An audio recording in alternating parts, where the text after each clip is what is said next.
Mark Twain said there are only two types of speakers in the world. Number one, the nervous, and number two, the liars. I share this quote with you because everyone gets nervous before they speak in front of a group. Even the most powerful, persuasive, dominant speakers in the world today, the most motivating, inspiring, encouraging speakers that you can think of, they have nerves and a sense of anxiousness before they step on stage. Now, they might call it something differently, which I'll talk about later in this video, but they still have these same sensations that you have before getting up in front of a group.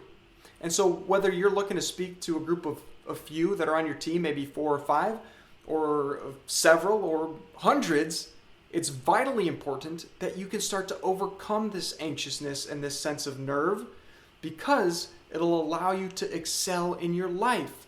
So if you're watching this, you probably also tend to agree with what Ralph Waldo Emerson said when he said, speech is power. Speech is to persuade, to convert, to compel. So you know that something powerful happens when you can stand in front of a group, a small group or a large group, and you can use your voice and your message and your communication skills to move people emotionally, to get people to think differently, to get people to take new actions, to move in a new direction, to help you, to help the team, to help the world in some kind of way. When you can step up in front of a group and confidently speak and share a message that's meaningful, important, and positive, everything can change for you. You can transform your personal and professional life by having this skill, this ability, this confidence in stepping up to speak in front of a group. And so I want to share with you in this video 4 specific mindset reframes to help you to have greater confidence, less anxiety when it comes to speaking, so that you can show up with courage, enthusiasm, so you can passionately communicate your message to whatever group you're speaking with.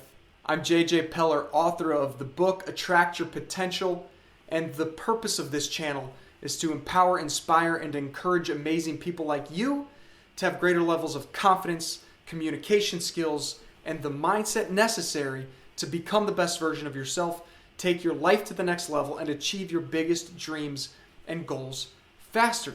So let's first dive into reframe number 1, which is, drum roll please, uncertainty. And to explain this one, I really need to read for you a definition of uncertainty. A definition of anxiety. A feeling of worry, nervousness, or unease, typically about an imminent event or something with an uncertain outcome. So I want you to focus on the last part of that definition, an uncertain outcome.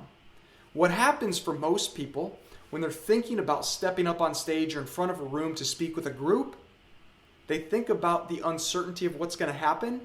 And by the way, uncertainty means you're not certain what's going to happen, but they start to fill in the gaps. So our brains want to have certainty. Our brains want to fill in the story of our future before it ever even happens. And very often, public speaking anxiety happens because our brain fills in that future with negative things, with disempowering images, with thoughts of us not doing well or falling on our face or failing, and that meaning our demise or our end in our professional status or our relationships. It means something bad will happen. Our brain wants to fill in those gaps, and very often it fills it in with things that don't empower you, don't encourage you, don't give you confidence. And so when I say you need to reframe uncertainty, my message to you is you need to reframe the fact that uncertainty is not a given. What your brain is telling you is going to happen, like you're going to fall on your face going up on the stage, or you're going to stumble, or you're going to forget your words. You need to reframe that to say, I'm going to show up and I'm going to deliver, and I'm going to have fun, and I'm going to enjoy it, and I'm going to do great, and I'm going to let these people have a message they've never heard before, and I'm going to communicate it with passion and enthusiasm, and my message will get across to the people that need to hear this message. You need to look at uncertainty and realize it's a blank space. It is an open box that needs filled with your own thoughts that you choose to put into it. So when you look into the future, that future where you're standing in front of the group, you're standing on stage in front of everyone, you have the choice to fill in whatever images and stories you want to place there. And so if you want to have more confidence and less anxiety and stress as you're thinking about being up in front of that group, you absolutely need to start putting into that empty space thoughts of good things happening, thoughts of positive outcomes, thoughts of you doing really well and showing up and delivering your best stuff. Because I know for certain that in that space of uncertainty is where confidence separates itself from unconfidence. And that might sound kind of weird, but what I'm suggesting to you is there's a split down the middle between confidence and lack of confidence, right where uncertainty lies. And you have the choice, you have the power to choose how you want to view what's going to happen. The second reframe you need to make is to reframe your feelings. You need to reframe what these feelings are that are coming to you. Like I alluded to earlier, the greatest athletes on the face of the planet, the greatest speakers on the face of the planet, they all have anxiousness and nerves before they go out to perform. I mean, you probably have heard about elite level athletes that are just getting fired up and jacked up, and maybe they're yelling and they're getting excited. And really, they're probably having similar feelings to the people who are just deathly anxious about stepping up in front of a group to speak, but they reframe it in their mind. They say, these feelings that are coming to me, they're not bad, they're good. They're energizing, they're fueling me, they're filling me up with that stimulus that I need to catalyze me forward, to help me to perform at my highest level. And if you've spent any time studying peak performance psychology, especially in the sports world, which I'm absolutely fascinated with, I've loved reading a couple books by Dr. Bob Rotella, who's been a very successful sports psychologist for elite level athletes. He talks about this idea that if you're too low in your energy or your anxiousness even, or your excitement, you can't perform at your highest levels. Now, certainly if that excitement or energy gets too ramped up and you're too jacked, then you might not perform well also. There's this middle ground where you've got a certain level of energy and nerves that get you going and help you to feel excited and ready to show up and deliver. But I want you to reframe that those feelings in you can be thought about as energy. It can be thought about as excitement. It can be thought about as the fuel to get you to move forward and show up as your best self with passion and excitement and enthusiasm, because it's that passion and excitement and enthusiasm that will move your audience. Audiences and people, humans, are moved by emotion less than logic. And so if you can show up by turning that nervousness or that anxiousness into a sense of excitement and passion, that'll come through you.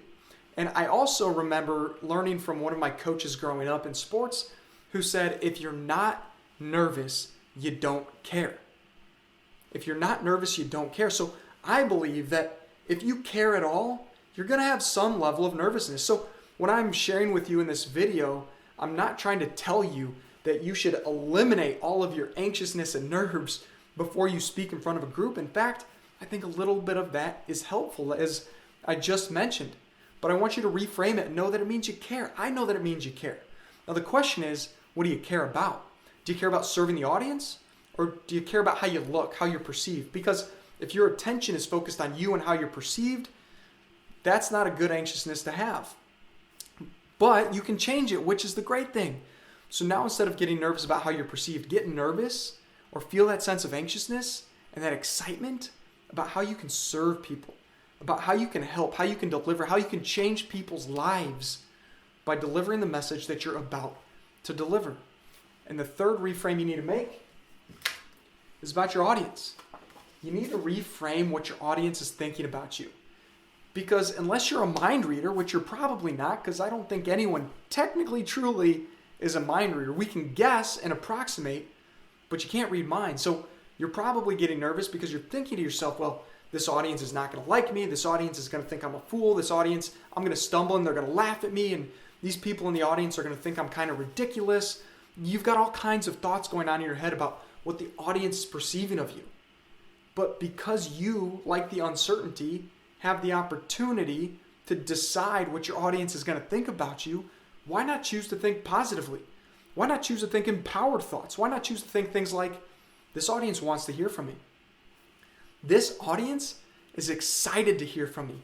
They're really ready to hear the wisdom and the insights and the passion that I have to share with them. I know they're excited to listen to me. They love listening to me. They love my message. They're having fun. They're feeling joyful. And this might sound a little weird to you if you've never thought about it this way, but if you start to reframe the audience's perspective in your own mind, it will absolutely empower you and start to reduce your anxiety, because you can choose how to feel about that. And a lot of anxiety in public speaking comes from thinking the audience is going to think a certain way about you and judge you and maybe even laugh at you, not with you. So if you can start to reframe your audience's mindset and thinking, that will inevitably rewire your thinking, which will allow you to step up with more confidence and courage when you're speaking to that group. And the fourth and final reframe that you need to make to have less anxiousness and more confidence when it comes to your public speaking, reframe your goal. What is the goal that you have with speaking to this group? Whether you're speaking to a small team of 5 or a large audience of 5,000, what's your goal? Is your goal for them to think you're the perfect speaker and for them to put you up on a pedestal and say, wow, they're an amazing speaker? Or is your goal to change lives? Is your goal to move someone to think differently, to feel compelled or encouraged to change their mindset, to make new decisions, to change their behavior, to step up, to lead, to do something different, to take responsibility for their life, to take charge for their life experience? What is your goal? Is it focused again on you and how they view you and if they think you're great or not, or if you are perfect or not? Or is it on just showing up to give it everything you have, to play full out, to give it your best, to be passionate, enthusiastic in such a way that other people can change their lives, that other people feel your passion, your energy, they gain your insights and wisdom through your speaking, your communication, so they can live better lives and they can do better in their work and they can be better in their families and they can just overall contribute better to humanity because they heard you speak. And if you're focused on the audience instead of being focused on yourself, everything will change. And if you use these 4 reframes the very next time you step up on stage, I can promise you your level of anxiousness will go way down as you approach the time to speak, and your level of confidence and courage and certainty and passion will go through the roof. And the more you do it, the more practice you have, the more repetition, the better and better you're going to become, the stronger you'll become, the better communicator you will be, and the more confidence and less anxiety you will feel. And if you want to continue to feel encouraged and inspired to go to your next level and become that next best version of yourself, go and watch this video next, because I know it will continue to serve you on your journey of becoming the best version of yourself so you can achieve your biggest goals and dreams faster. But no matter what challenges you are facing, just keep going. You can make it happen.